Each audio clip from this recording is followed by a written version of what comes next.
여러분, 제가 지금 1부부터 4부까지 이 설교, 같은 설교를 계속 하고 있는데, 제가 가만 보니까 20분 버전이 있고, 30분 버전이 있고, 40분 버전이 있는 것 같아요. 근데 오늘 셀 모임이 없다면서요?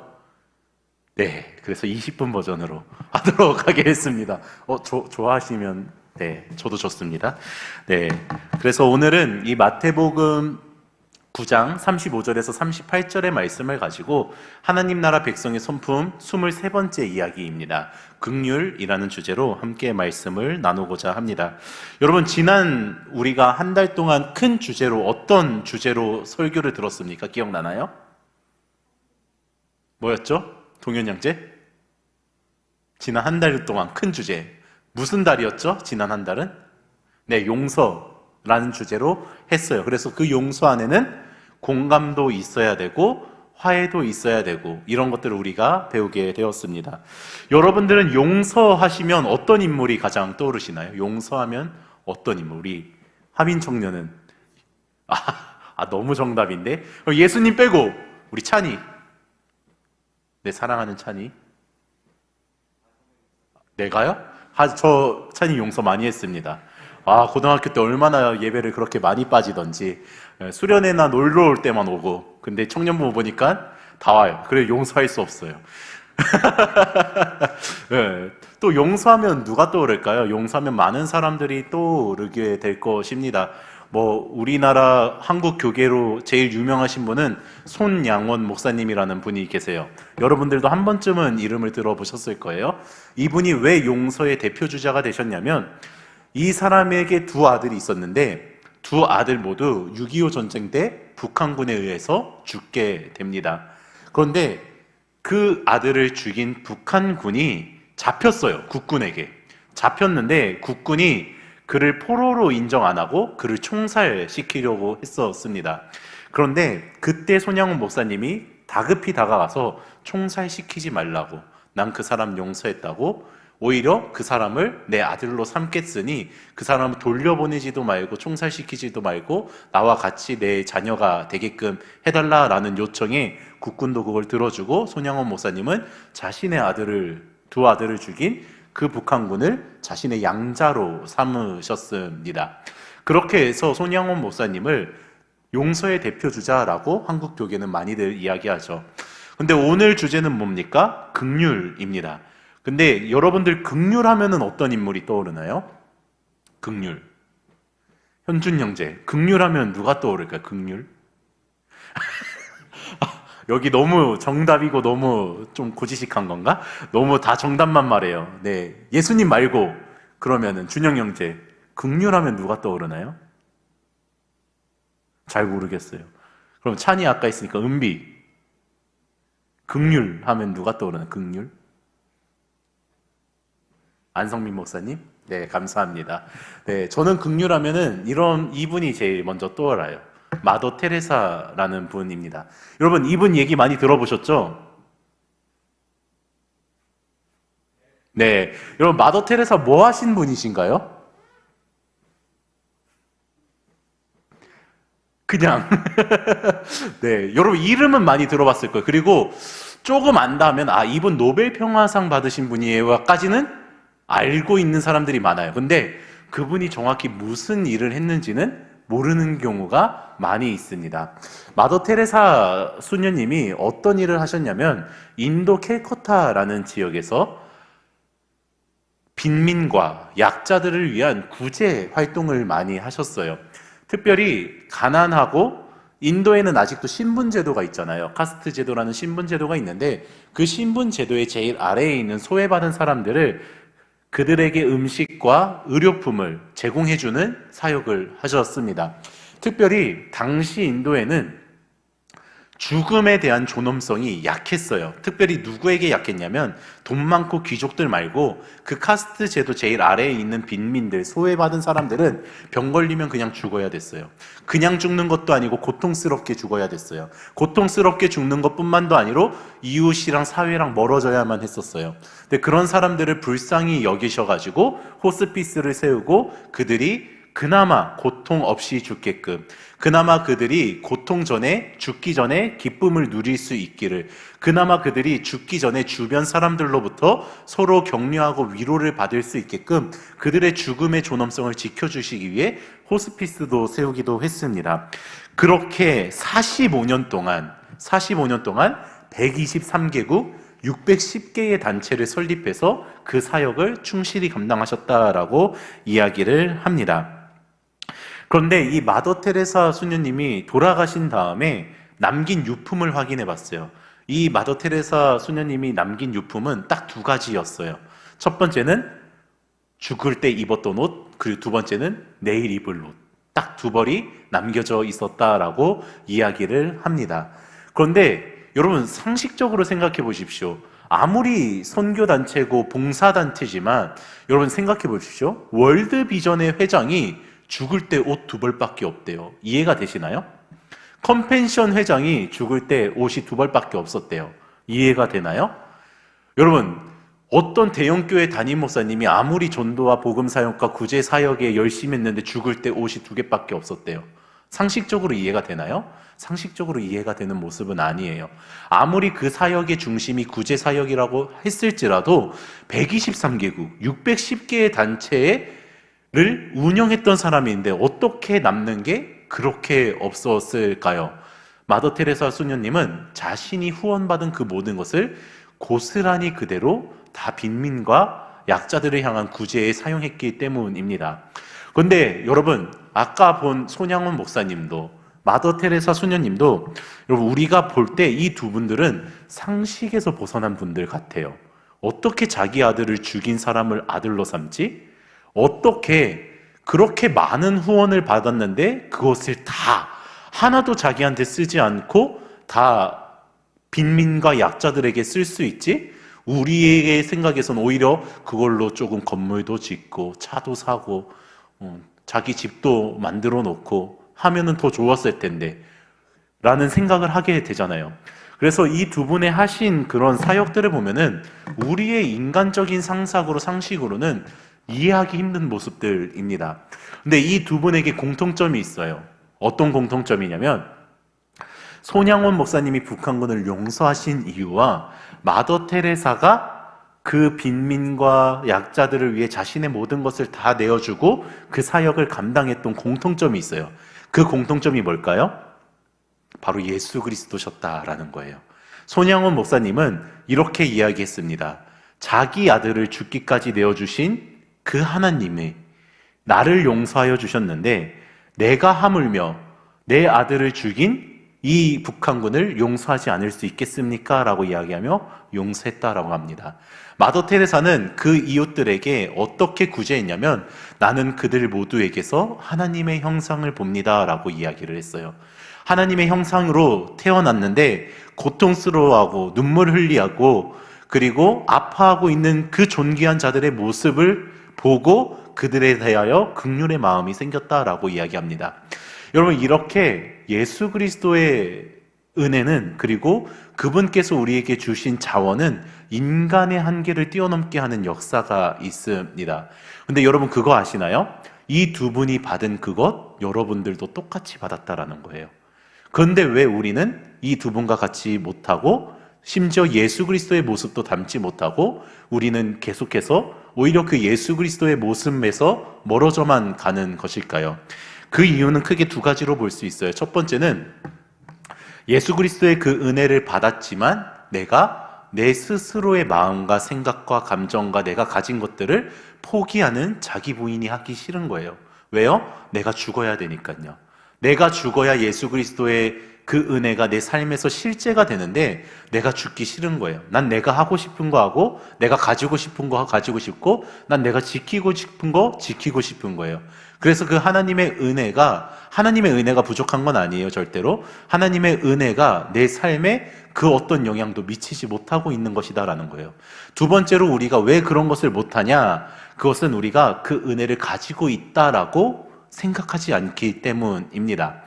여러분들은 긍휼 생각했을 때 내가 누군가를 긍휼히 여겨줘야 된다라고 생각하나요? 아니면 내가 먼저 좀 긍휼 좀 받아야 된다라고 생각하나요? 세상에 많은 사람들이 누군가에게 이것 좀 기부 좀 해주세요, 이것 좀 헌신 좀 해주세요, 이 긍휼 좀 베풀어 주세요 하면은 보통 뭐라고 이야기합니까? 일단 나부터요. 내가 지금 부족한데요? 내가 뭐가 더 필요한데요? 내가 오히려 그 긍휼을 받아야 되는데요? 라고 이야기하면서 그 긍휼을 베풀지 않는다라는 거예요. 여러분, 손양원 목사님이 부자셨을까요? 그렇지 않아요. 손양원 목사님이 자녀가 많았을까요? 그래서 양자 한 명 데리고 온다고 해서 별로 바뀌지 않았을까요? 아니요. 데리고 있던 두 자녀 모두 그 북한군에게 죽었어요. 마더 테레사 수녀님은 가진 게 많아서 베풀었을까요? 그렇게 가진 게 많으신 분이 죽을 때 옷 2벌밖에 안 남겼을까요? 그렇지 않았다라는 것입니다. 즉, 마더 테레사 수녀님과 손양원 목사님의 공통점은 자신이 가진 것이 없음에도 불구하고 모든 것을 베푸는 데 사용했다라는 거예요. 여러분, 이것이 무엇을 보여주냐면 긍휼은 내가 가지고 있는 것을 베푸는 게 아니라, 내가 남는 것을 베푸는 것이 아니라 나에게 필요한 것까지도 베푸는 게 긍휼의 모습이다라는 거예요. 여기 이제 군대에 갔다 왔죠. 군대 갔다 오신 우리 하늘 형제, 그렇죠? 제가 한 가지 질문 드립니다. 어떤 한 선임이 저를 대하여 이렇게 얘기했어요. 너 이등병이지? 너 이제 막 입대했네? 참 네 앞길이 막막하다. 참 불쌍하다. 엄청 힘들지? 하면서 쌀국수를 줬어요. 네, 여러분, 이것은 긍휼일까요? 긍휼이 아닐까요? 자, 쌀국수 드셨나요? 쌀국수 드셨나요, 동현 형제? 드셨어요. 하늘 형제 쌀국수 공구는 안 나오나요? 그쵸? 아무도 안 먹는 거예요, 사실, 동현 형제. 누군가의 입맛에 맞을 수도 있어요. 네, 여러분, 군대에서 제일 맛없는 부식 탑3 중에 하나가 쌀국수입니다. 그렇다면 그 선임은 저에게 긍휼을 베푼 걸까요? 야, 너 너무 불쌍하다. 내가 이 쌀국수 줄게. 여러분, 왜 그 선임이 쌀국수를 줬을까요? 그거를 관물대에 짱 박아두면은 나중에 조모할 때 걸리면 뒤지게 혼나거든요. 근데 먹어야 되거든요. 근데 맛은 없거든요. 그러면 어떻게 해요? 야, 내 이등병한테 줘야겠다 하면서 저에게 줬어요. 이것을 전문 용어로 뭐라고 해요? 짬처리라고 이야기를 하는 거예요. 여러분, 짬처리는 긍휼일까요? 아닐까요? 여러분, 짬처리는 긍휼이 아니에요. 여러분, 진정한 긍휼은 내가 필요 없는 거 주는 거. 내가 많이 가졌는데 조금 더 있으면은 좀 짐이 될 것 같아. 그래서 주는 것은 긍휼이 아니다라는 겁니다. 긍휼은 뭐예요? 내가 가진 것조차도 그 사람이 필요해 보이면 그것을 주는 게 긍휼의 모습이다라는 거예요. 마더 테레사 수녀님의 모습이 바로 그러했다라는 것입니다. 어쨌든 이 두 분의, 이 목사님과 이 수녀님의 그 사역의 이유는 다 예수 그리스도로부터, 하나님으로부터 기인한 사역들이었다라는 거예요. 심지어 사람으로 할 수 없는 초월적인 긍휼을, 초월적인 용서를 베푸는 모습이 있었다라는 것입니다. 자, 그렇다면은 우리가 도대체 그러면 우리는 어떤 긍휼을 베풀어야 될까요? 그것을 조금 더 자세히 살펴보기를 원하는데, 먼저 앞서 이야기했듯이 우리는 이미 긍휼의 자원을 가지고 있어요. 우리는 흔히 누군가에게 기부하고 헌금하고 누군가에게 긍휼을 베풀고 이럴 때에 뭐라고 얘기해요? 가진 게 별로 없어서 나 못해요 라고 이야기하는데, 성경은 그렇게 이야기하지 않는다라는 거예요. 성경은 오히려 이미 우리가 그렇게 할 수 있는 자원이 있다라고 이야기를 합니다. 마더 테레사 수녀님과 손양원 목사님처럼 가진 게 많아서 그러는 게 아니라 이미 받은 게 많아서 나눌 수 있다라는 거예요. 그 받은 게 뭐예요? 바로 이미 우리는 예수 그리스도로부터 그 긍휼을 받았다라는 것입니다. 여러분들이 예수님으로부터 받은 긍휼이 뭔가요? 예수님으로부터 어떤 긍휼을 받았죠? 죄인인 우리들을 구원하여 주신 긍휼, 소외받던 나를 주님의 공동체 안으로 부르신 긍휼, 그리고 그런 나를 인도해 주시고 지켜주시고 은혜 베풀어 주신 그 긍휼들, 우리는 정말 많은 긍휼들을 받았습니다. 그런데 문제는 우리가 그 긍휼을 가지고 있는 것을 생각하지 않는다라는 거예요. 뭘 생각해요? 내가 없는 것부터 생각합니다. 나 돈 없는데요? 저 시간 없는데요? 저 체력 없는데요? 저 남에게 베풀 거 없는데요? 라고 이야기를 한다라는 거예요. 그런데 마더 테레사 수녀님처럼 우리가 먼저 생각해야 될 것은 우리가 뭐를 가지고 있냐를 먼저 생각해야 된다는 거예요. 손양원 목사님처럼 내가 이미 그 용서를 받았는데 어찌 내가 그 사람을 용서할 수 없겠습니까? 라고 이야기하는 내가 먼저 가진 것을 봐야 된다는 거예요. 이미 여러분들 안에는 그 긍휼 받음이 있다고요. 근데 그 긍휼은 심지어 유한한 것도 아닙니다. 쓴다고 사라지지 않아요. 무한하며 영원하며 언제나 충만한 긍휼이란 말이에요. 그런데 우리가 그 긍휼을 가지고 있는 거를 생각 못하니까 내가 계속 나에게 없는 것만 찾는 거예요. 나 그거 베풀 만큼 없어요 라고 이야기합니다. 근데 중요한 것은 베풀 만큼 없어도 베푸는 사람들이 있다라는 거예요. 여러분, 과부의 두렙돈, 우리가 너무나도 흔히 잘 이야기하는 예잖아요. 그 사람은 왜 두렙돈을 하나님께 드렸을까요? 그 두렙돈 오늘 일용할 양식이잖아요. 그거 안 내면 오늘 굶잖아요. 근데 왜 드렸어요? 하나님을 향한 마음이 충만했기 때문에 드린 거예요. 우리의 삶도 마찬가지예요. 우리 커피 잘 마시잖아요. 우리 밥 잘 먹잖아요. 우리 그거 없다고 굶어 죽지 않잖아요. 근데 우리는 왜 긍휼을 못해요? 그게 마치 내가 없는 것처럼 여기기 때문입니다. 아니요, 또 반대로 말하면 예수 그리스도의 긍휼이 내 안에 있다라고 생각하지 못하기 때문에 그게 아깝게 보이는 거예요. 충만한 게 내 안에 있는데 그것을 없다라고 생각하니까 내 조그마한 것 내어주는 게 너무나도 아까운 거예요. 그거는 이웃에게도 마찬가지고 하나님께도 마찬가지입니다. 그렇다면 여러분들에게 묻겠어요? 여러분들은 얼마나 가지고 있는 것을 내어드리는 인생을 살고 있습니까? 아니면 나는 아직도 없다라고 얘기하면서 그 가진 것조차도 내 손에 쥐고서 그저 나를 위해서 사용하며 살아가고 있습니까? 오늘 본문에서 말해주는 예수님의 긍휼은 자신이 가진 것조차도 모든 것을 다 내어주는 긍휼의 모습을 보여주고 있습니다. 자, 그렇다면 우리가 자세히 들어가서 예수님이 우리에게 보여주신 긍휼은 어떤 긍휼이었나 보게 될 텐데, 우리 한번 35절 말씀 다 같이 읽어볼까요? 시작. 예수께서 모든 도시와 마을에 두루다니사 그들의 회당에서 가르치시며 천국 복음을 전파하시며 모든 병과 모든 약한 것을 고치시니라. 아멘.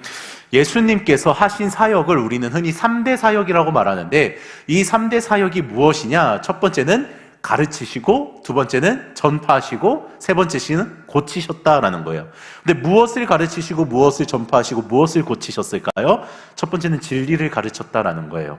여러분, 진리를 가르쳤다라는 것은 예수님께서 목수의 아들로 태어나셨으니까 목수의 일을 가르치셨다라는 게 아니라, 예수님이 왕의 신분으로 이 땅에 오셨으니까 지위를 얻는 방법을 가르쳐 주신 것이 아니라, 예수님께서 재물을 얻는 방법, 예수님께서 세상에서 성공하는 방법을 가르쳐 주신 진리를 이야기하는 것이 아니라, 오히려 그런 것을 모두 다 가졌음에도 불구하고 하나님을 알지 못하고 하나님의 뜻에 대해서 알지 못하는 그들이 오히려 궁핍하고 결핍해 있다라고 생각하면서 그들을 가르치셨다라는 것입니다.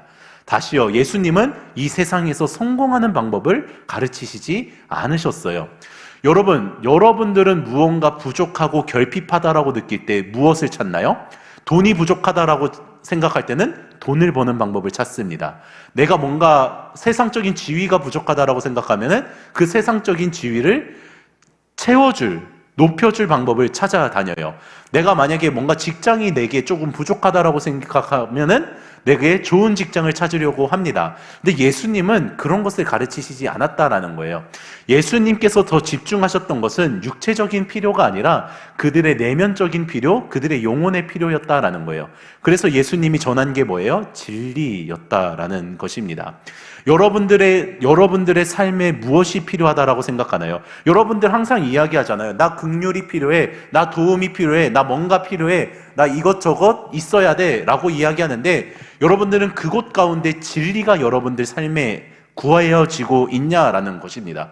여러분들은 여러분들 스스로를 긍휼히 여김을 받아야 돼 라고 말은 하는데, 맞아요. 여러분들 긍휼히 여김을 받아야 됩니다. 그런데 여러분들이 긍휼히 여김을 받아야 될 것은 여러분들의 삶에 부재한 진리라는 것입니다. 여러분들의 삶에 어떻게 성공할 할 것인가가 아니라 여러분들이 세상을 어떻게 이겨낼 것인가가 더 필요하다라는 것입니다. 그래서 예수님은 많은 사람들에게 그들에게 세상에서 성공하는 방법이 아니라 세상을 이기는 진리를 가르쳐 주셨다라는 거예요. 그게 뭐예요? 하나님과 하나님의 뜻을 지키는 법에 대해서 가르치셨다라는 거예요. 뿐만 아니라 예수님께서는 두 번째로 무엇을 전파하셨냐면 복음을 전파하셨습니다. 그 뜻은 무엇이냐면 사람들이 지금 살아있잖아요. 예수님 앞에 살아있는데 그들에게 필요한 것은 지금 삶을 연명하는 것이 아니라 이미 그들을 영원한 죽음에 빠져 있었다는 것을 긍휼히 여기셨다라는 거예요. 그들이 호흡은 붙어 있지만 영혼은 죽어 있는 그 사실에 대해서 예수님은 긍휼히 여기셨습니다. 그래서 그들에게 무엇을 전파하셨어요? 그들에게 영혼을 구원하는 복음을 전파하시고 실제로 그 복음을 삶으로 살아내신 분이 예수님이십니다. 자, 여기까지 두 개까지 봤을 때 여러분들에게 묻겠습니다. 여러분들 주변에 이웃들 있으시죠? 혹시 내 주변에 이웃이 없다라고 생각하시는 분? 없죠? 네, 누구든 이웃이 있을 겁니다. 직장을 다니시는 분은 직장 동료, 학교에 다니시는 분은 학교 캠퍼스 선후배, 그리고 동기들, 또 가족, 친구, 많은 사람들이 있을 거예요. 그렇다면 여러분들 묻겠습니다. 여러분들은 그들 가운데 진리가 없는 것을 불쌍히 여기십니까? 여러분들은 그들이 영원한 죽음에 빠져서 복음을 듣지 못하고 구원을 받지 못하는 그 상황에 대해서 여러분들은 그들을 긍휼하게 여기시나요? 어떻게 생각하십니까?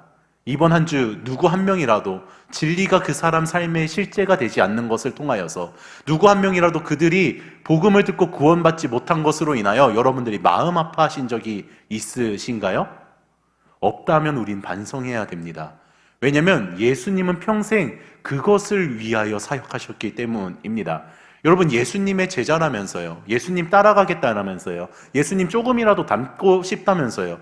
그렇다면 우리는 진리 없는 그곳이, 복음이 없는 그곳에 우리는 눈물 흘리고 기도할 수 있는 사람이 되어야 된다라는 거예요. 마지막 세 번째로 예수님께서 하신 사역은 단순히 영혼을 풍요롭게 하고 영혼을 구원하는 사역뿐만 했을 뿐만이 아니라 동시에 병자와 약자를 고치시는 사역도 했습니다. 특별히 우리가 읽은 35절 말씀 보면은 병자 플러스 약자라고 이야기해요. 이 말의 뜻은 무엇이냐면 병은 말 그대로 우리가 알고 있는 육체의 질병을 이야기합니다. 그럼 약한 것은 뭘까요? 왜 이걸 두 개를 나눠놨을까요? 병은 우리 육체적인 질병을 말하고 약함은 우리가 사회적으로 받고 있는 수준을 이야기하는 것입니다. 예를 들어 볼게요. 여러분, 과부가 병은 걸리지 않았어요. 그럼 그는 약자가 아닌가요? 그때 당시에는 약자였어요. 병은 걸리지 않아서 건강했을지 몰라도. 여러분, 어린아이, 그때 당시에는 병은 없었어요. 그럼 그들은 약자가 아닐까요? 아니요, 그들은 약자였어요. 여러분, 사마리아인들, 유대인들이 보기에 그들은 병은 없을지라도 그들은 약자였어요. 그렇듯이 여러분, 예수님께서는 사람의 질병만 고치신 게 아니라 사회에 만연한 문제들도 고치러 다니셨다라는 거예요. 그 대표적인 게 뭘까요? 바리새인들에게 이야기하면서 왜 너희들은 과부를 챙기지 않느냐라고 책망하십니다. 여러분, 제자들이, 어린아이들이 다가오는 것을 보더니 제자들이 애들은 가라 이랬어요. 그때 예수님이 뭐라고 했어요? 애들이 나에게 다가오는 것을 막지 말라라고 이야기해요. 그게 뭐예요? 당시 편견을 가지고 있고 소외받는 아이들을 품어주시는 예수님의 모습을 보게 됩니다. 또 당시에 손가락질 받던 세리와 창녀들, 예수님은 그 자들과 함께 하여 주셨습니다. 여러분, 예수님은요, 우리가 기억하는 예수님은 질병을 고치시는 예수님으로 생각하잖아요. 근데 예수님은 그것보다 더 큰 일을 하셨습니다. 그게 뭐냐면 하나님의 나라가 이 땅에 이루어지는 거예요. 약자들이 소외받지 않고 모두가 존귀한 하나님의 형상으로 인정받고 서로가 베풀고 헌신하는 그 사회를 예수님께서는 바라셨다라는 거예요. 물론 예수님은 사회를 구원하시기 위해 이 땅에 오신 건 아니에요. 그러나 하나님의 나라가 이 땅에 이루어지는 일을 위하여 이 땅에 오셨다라는 것입니다. 그런데 우리는 긍휼, 이 여김을 받아야 되는 사람들 생각하면은 질병에 걸린 사람들을 생각하고 사회적인 문제에는 눈을 돌릴 때가 많습니다. 우리나라에 만연한 장애인들을 향한 대우, 그리고 여성을 향한 대우들, 그리고 또 그 외에 기타 뭐 다문화 자녀라던가 한부모 가정이라던가 미혼모라던가 너무나도 많은 사람들이 소외받고 핍박받고 약한 채로 살고 있어요. 근데 왜 우리는 그들을 향하여 긍휼의 마음과 사역을 하지 않나요? 우리가 그들을 긍휼히 여기지 않기 때문이에요. 불쌍하다라고 한편에는 생각하지만 그들이 우리의 사역의 대상은 아니다라고 생각할 때가 많다라는 거예요. 근데 그렇지 않다라는 거예요. 우리의 사역의 대상은 우리가 정하는 게 아니라 하나님이 정해주신 대로 해야 됩니다. 예수님께서 보여주신 그 사역의 대상은 단순히 질병에 걸린 사람들, 복음을 알지 못하는 사람들, 진리에 대해서 모르는 사람들 뿐만이 아니라 사회적으로 억압받고 있는 사람들에게까지도 향해 있었다라는 것입니다. 근데 우리가 더 중요시 여겨야 되는 건 왜 예수님이 그러한 사역을 하셨냐라는 거예요. 왜 예수님은 진리를 가르치시고 복음을 전파하시고 병자와 약자들을 고치셨을까요? 36절에 보면 이렇게 말합니다. 그들이 불쌍했다라는 거예요. 불쌍했다. 여러분, 여기서 불쌍히 여기다라는 단어는 스플랑조마이라는 단어인데 무슨 뜻이냐면 창자가 끊어질 듯 했다, 창자가 뒤틀려질 듯 했다라는 거예요. 그래서 예수님께서 가르치시고 전파하시고 치유하신 그 이유가 단순히 예수님이 영광 받으려고, 예수님이 그것을 통하여 어떤 이득을 얻으려고, 지위를 얻으려고 하신 게 아니라 그저 그들을 향한 긍휼의 마음, 연민과 동정, 창자가 끊어질 듯한 고통이 있었다라는 거예요. 자, 그렇다면 여러분들에게 묻겠습니다. 여러분들은 여러분들 주변에 진리를 알지 못하는 자들에게 창자가 끊어질 듯 하나요? 여러분들 여러분 주변에 복음을 듣지 못해서 구원받지 못한 자들을 향해서 창자가 끊어질 듯 하나요? 여러분들 여러분 주변에 있는 질병에 걸린 사람들을 향하여 창자가 끊어질 듯 하나요? 여러분들 여러분 주변에 신문을 통해서 소식을 통해서 소외받는 사람들이 있다라고 하면은 그 사람들이 너무나도 불쌍해서 창자가 끊어질 듯 하나요? 그렇지 않다라는 거예요. 왜요? 계속해서 이야기하지만 내가 그 긍휼의 자원을 가지고 있다라고 잊어버렸기 때문입니다. 계속해서 나는 주변에 있는 사람들을 긍휼히 여겨야 돼가 아니라 내가 뭔가 더 받아야 돼라고 생각하기 때문에 우리는 그들을 향한 시선을 놓치고 있다라는 것입니다. 자, 그렇다면 마지막으로 예수님께서 그렇다면 긍휼을 베푸신 사람들은 어떤 사람들이었을까요? 앞서 우리는 과부와 어린아이들과 세리와 창녀들과 같은 죄인들, 사회적 소외계층들, 복음을 알지 못하고 진리를 알지 못하는 사람들이라고 대충 들었어요. 근데 35절에 뭐라고 얘기하냐면 이렇게 얘기합니다. 예수님은 모든 도시와 마을에 두루 다니셨다라고 이야기해요. 예수님께서는 예수님이 태어나신 베들레헴에서만 일하시지 않으셨고, 예수님께서는 예수님이 태어난 나라의 수도인 예루살렘에만 일하시지 않으셨고, 예수님께서는 예수님이 자라난 나사렛에서만 일하시지 않으셨다라는 거예요. 오히려 유대인들이 멀리하고 핍박했던 사마리아의 땅까지 가서, 갈릴리 땅까지 가서 오히려 예수님은 그 사역을, 그 긍휼의 사역을 베푸셨다라는 거예요.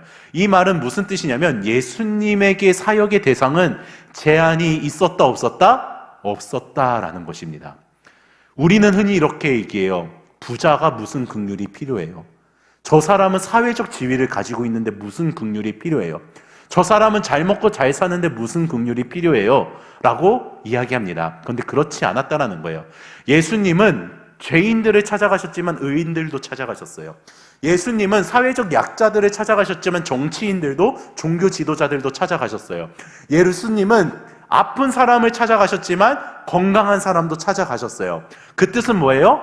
어떤 사람이든 다 긍휼의 대상이다라는 거예요. 그 긍휼의 대상을 내 스스로가 정할 수가 없다라는 거예요. 저 사람은 부자니까 뭐 긍휼 제쳐도, 저 사람은 뭔가 행복해 보이니까 예수님 몰라도 뭐 어때 행복하니까 제쳐도가 아니라는 거예요. 복음을 알지 못하는 자, 진리를 알지 못해서 방황하는 자, 질병에 걸려서 눈물 흘리는 자, 사회적인 약자들, 그 누구든, 그 사람이 어떤 사람이든 우리는 그들을 긍휼히 여겨야 된다라는 것입니다. 마지막으로 37절 38절 우리 한번 다 같이 읽어보겠습니다. 이에 제자들에게 이르시되 추수할 것은 많되 일꾼이 적으니 그러므로 추수하는 주인에게 청하여 추수할 일꾼들을 보내주소서 하라 하시니라. 아멘. 제가 말이 좀 빠르죠? 시간 내에 끝내려고 합니다. 네, 여러분 우리 이 말씀 되게 많이 들었어요. 추수할 곡식이 많으니 추수한 일꾼을 보내소서. 언제 써요? 선교 갈 때. 언제 써요? 전도할 때. 언제 써요? 내가 누군가 영혼 구원시켜야 될 때 씁니다. 근데 여러분, 오늘 본문 전체를 보십시오. 이 추수할 것은 복음 전파만 있는 게 아니에요. 여러분, 오해하지 마십시오. 제가 사회 구원을 이야기하는 것은 아니에요. 여러분, 추수할 것이 많다라고 했을 때 이 추수할 것은요, 진리를 알지 못하는 자들, 복음을 전파받지 못한 자들도 있지만, 여러분들 주변에 있는 질병에 걸린 자들, 여러분들 주변에 있는 사회적 약자들도 포함되어 있다라는 거예요. 우리는 추수할 일꾼입니다라고 생각했을 때 전도만 생각한다라는 거예요. 근데 그게 아니라는 거예요. 우리가 사회에 가져야 될 사회적 책임도 그 추수할 일꾼에 포함되어 있는 사명이다라는 거예요. 나는 복음을 전할 거야, 나는 진리를 전할 거야 라고 이야기하면서 옆에 있는 질병에 걸린 사람들의 손 한 번 붙잡아 주지 못하고, 나는 복음을 전할 거야, 난 진리를 전할 거야 라고 말하면서 옆에 있는 소외받는 자들을 향해서 그 아무것도 하지 않는 그 모습은 추수한 일꾼으로서의 사역을 100% 감당하는 것은 아니다라는 거예요. 그러나 또한 오해하지 말아야 될 게, 그러면 목사님 복음도 전하고 진리도 전하고 마지막으로 병자와 약자들도 고쳐야 되는데, 그럼 병자와 약자들에게 우리가 조금 더 최선을 다해야 되네요? 네, 맞습니다. 그런데 이유가 분명해야 된다는 거예요. 왜 그들에게 우리가 병자와 약자들을 치유하는 사역을 해야 됩니까? 그것을 통하여 하나님의 나라를 보여줄 수 있기 때문이에요. 여러분, WCC라는 단체가 있어요. 어떤 단체냐면 선교단체인데, 이 선교단체가 우리 교단에서는 약간 이단성으로 분류되어 있어요. 왜 이단성으로 분류되어 있냐? 어느샌가부터 예수 그리스도의 복음을 이야기하지 않고 사회 구원을 이야기해요. 저기 억압받는 백성들을 해방시켜야 된다. 여기 복지 늘려야 된다. 우린 그들을 향해 구제해야 된다. 복음은 그 이후의 일이다 라고 이야기하면서 복음을 강조하지 않고 사회 구원만을 이야기해요. 그래서 우리가 그들을 이단성이 강하다라고 했는데, 그 이유는 뭐예요? 여러분, 아무리 사회 구원을 해도 제일 중요한 건 영혼 구원입니다. 아무리 사회 구원을 하고 아무리 복지를 세우고 아무리 사회 개혁을 일으켜도 그 목적은 예수 그리스도의 복음을 향한 것이 되어야 된다라는 거예요. 근데 그들은 또 이렇게 얘기해요. 아니, 사회 구원을 복음 전하는 것으로 목적을 하면 그게 사랑이냐라는 거예요. 그게 정말 긍휼이냐라는 거예요. 그렇게 분리시킨다라는 거예요. 근데 예수님의 모습을 보십시오. 그게 분리가 됐나요? 아니요. 분리가 안 됩니다. 복음 전파, 진리 가르침, 그리고 치유하는 사역, 그 모든 것이 사랑이라는 긍휼의 마음에서 기반한 행동들입니다. 그렇기 때문에 그 WCC가 하는 것은 너무나도 극단적이고 편협한 이야기인 것이죠.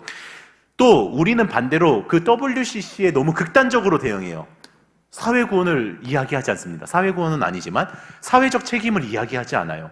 우리 복음만 잘 지키면 돼, 우리 진리만 잘 지키면 돼, 사회적 책임은 조금 못해도 돼 라고 이야기하지만, 예수님이 그러하셨나요? 예수님 전혀 그러지 않으셨어요. 그 모두 다 조화를 이루면서 하셔야 됨을 사명으로서, 예수님의 삶으로서 보여주셨다라는 것입니다. 여러분들은 어떠신가요? 여러분들은 추수한 일꾼으로 세상에 보내심을 받은 그리스도의 제자들입니다. 여러분들 삶의 진리를 가르치는 모습이 있나요? 여러분들의 삶의 복음을 전파하는 모습이 있나요? 여러분들 삶의 질병에 걸린 자들을 향해 같이 눈물을 흘리고 사회적으로 소외받는 자들의 손을 붙잡아 주시는 모습들이 여러분들의 삶에 있나요? 내가 가진 것을 기꺼이 내어드리는 예수 그리스도의 성육적인 헌신이 여러분들의 삶에 있으신가요? 그리고 그것을 하고자 하는 애끓는 듯한 긍휼의 마음이 여러분들 가운데 있나요? 우리 안에 회복되어야 될 것은 먼저 나에게 그 긍휼의 마음이 있어야 된다는 것. 근데 그것이 어떻게 회복됩니까? 나에게 그 긍휼을 베풀어 주신 예수 그리스도를 기억할 때 우리는 그 긍휼을 얻을 수 있고, 그 긍휼로 인하여 내 힘과 내 능력이 아닌 우리 이웃들에게 예수님의 긍휼을 베풀 수 있다라는 것입니다. 말씀을 맺도록 할게요. 여러분들은 추수한 일꾼으로 부르심을 받았습니다. 그리고 여러분들은 이미 하나님께서 모든 것을 그 손에 붙들려 주셨어요. 여러분들 이제 나는 부족해, 나는 없어서 못해 라는 이야기는 믿음 없는 이야기입니다. 왜요? 하나님께서 나에게 주신 것이 부족하다라고 이야기하는 거잖아요. 그런데 그게 아니라 하나님이 이미 나에게 주신 것이 충만하기 때문에, 하나님이 나에게 주신 긍휼이 이미 충만하기 때문에 나는 내 가진 것, 내가 봤을 때 이거 진짜 조그만한 거지만 이것을 하나님을 위하여, 이웃을 위하여 사용하겠습니다라고 결단할 수 있는 우리 주는교회 더불어 청년부 되길 바랍니다.